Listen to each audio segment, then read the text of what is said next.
석회 유황에 대해서는 제가 신랄하게 말씀드리기가 좀 어렵지만 뒤에 나온 표를 실제로 살펴보시면 석회 유황 보시면 23%의 칼슘을 가지고 있고 석회를 보시면 40%의 칼슘을 가지고 있죠. 뭐 이렇게 훌륭한 칼슘질 비료를 밭에 뿌리면 pH도 교정이 되고 칼슘이 공급이 되니 뭐 작물이 굉장히 좋지 않을까라고 말씀을 하시는 분들이 있는데, 안녕하세요, 농사백단의 박세진입니다. 석회 많이들 쓰시고 농가분들께서도 궁금해 하시는 것 중에 하나가 어떤 석회 써야 돼, 그리고 얼마나 써야 돼, 이런 거 항상 많은 분들이 여쭤보시는데, 오늘 석회의 사용 방법에 대해서 배워보도록 하겠습니다. 석회 종류, 석회 고토, 소석회, 생석회, 석회 유황이라고 하죠. 그리고 폐화석, 이렇게가 흔히들 우리가 농업용으로 쓰는 석회 종류죠. 토양 개량하려고 쓰는 석회 종류입니다. 실제로 이런 식이 있어요. 석회 사용량은 이런 식이 있습니다. 안 돼, 이거는 제가 볼 때 기억하실 필요도 없습니다. 왜냐면 토양 검정 받으시면 되잖아요. 토양 검정 받으시면 이렇게 내 밭에 석회는 얼마나 뿌려야 되는지 친절하게 공짜로 가이드를 해줍니다. 그럼 이거에 맞춰가지고 석회를 사용하시는 게 제일 맞는 방법이겠죠. 그럼 이제 석회 종류마다 어떤 특징을 갖고 있나를 살펴보시면, 일단 첫 번째로 석회고토 같은 경우는 pH가 개선이 됩니다. pH 분명히 올려줘요. 그리고 추가적으로 석회고토이다 보니까 마그네슘도 공급할 수 있죠.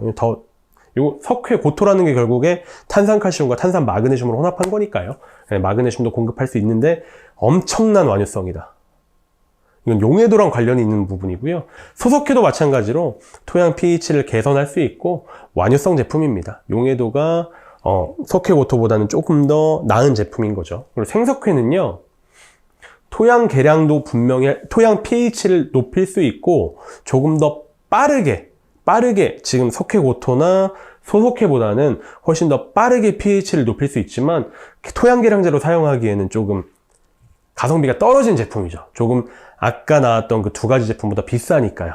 석회 유황에 대해서는 제가 신랄하게 말씀드리기가 좀 어렵지만 뒤에 나온 표를 실제로 살펴보시면, 이건 제가 만든 게 아니라 이것도 이것도 이제 그 농법 국가에서 내놓은 농법서에 나온 내용이니까요. 실제로 황산석회 보시면은 원래 pH가 5.7이었는데 석회 유황을 뿌리니까 pH가 5.6으로 오히려 떨어지는 부분을 보실 수 있습니다.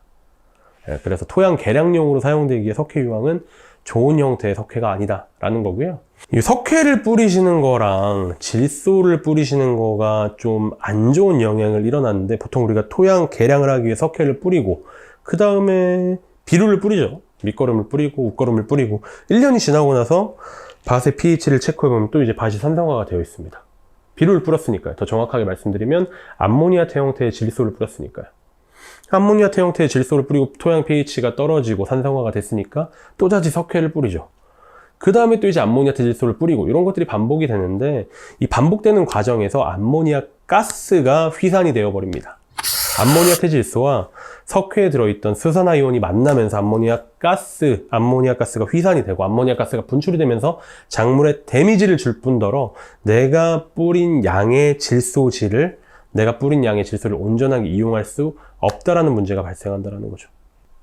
실제로 질산태 질소를 뿌렸을 때, 유안을 뿌렸을 때, 질산 암모늄을 뿌렸을 때, 요소를 뿌렸을 때 밭의 pH가 어떻게 변화하고 있나를 직관적으로 보실 수 있을 것 같은데, 황색 부분이 산성화가 많이 된 거예요. 질산태 질소를 뿌렸을 때는 황색 부분이 존재하지 않는 모습을 보실 수 있습니다.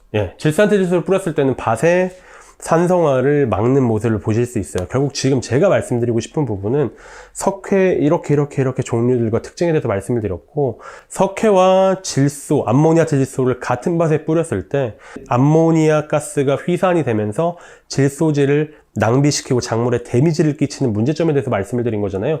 이거를 근원에 방지하기 위해서는 밭을 산성화시키지 않는 것이 제일 중요하다고 생각이 되어지고요. 밭을 산성화시키지 않는 형태의 질소는 질산태 질소밖에 없다 라는 것을 또 한번 강조드리는 부분입니다.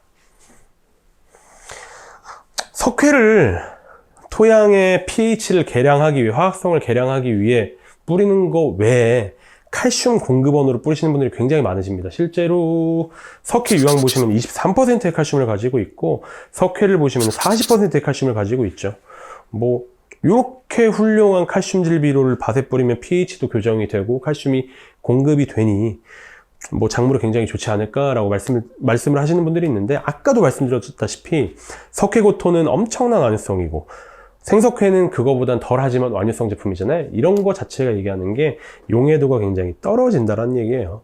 석회 유황까지 가지 않고 석회만 하더라도 1kg의 칼슘을 녹이기 위해서 물이 66,000리터 필요하다. 이거에 가능한 농법은 거의 존재하지가 않죠. 예, 요게 가능한 농법은 존재하지 않고, 그것에 비추어서 생각을 해보면 내가 뿌린 석회는 밭의 pH를 개량한 용도로만 뿌리는 것이지 작물에 칼슘을 공급한 용도로 뿌리는 건 아니다 라는 것을 다시 한번 강조드립니다. 예, 석회 내용을 다시 한번 정리를 해보면은, 첫 번째, 토양 검정을 통해 가지고 정량, 필요한 양을 반드시 체크한 다음에 뿌리셨으면 좋겠고, 내 토양에 알맞은 토양 계량제를 사용해서 pH를 교정하셔야 하고, 질소가 포함된 제품이랑 동시에 사용하는 건 절대 안 된다. 암모니아 가스 나오니까. 그리고 이런 방식을 미연에 방지하기 위해서는 질소질을 질산트질소로 바꾸는 것을 우리가 고려해 봐야 한다는 거고요. 석회는 칼슘 공급원으로, 작물에 칼슘을 공급하는 소스로는 매우 부적합하다라는 겁니다. 이번 영상은 여기까지고요. 감사합니다.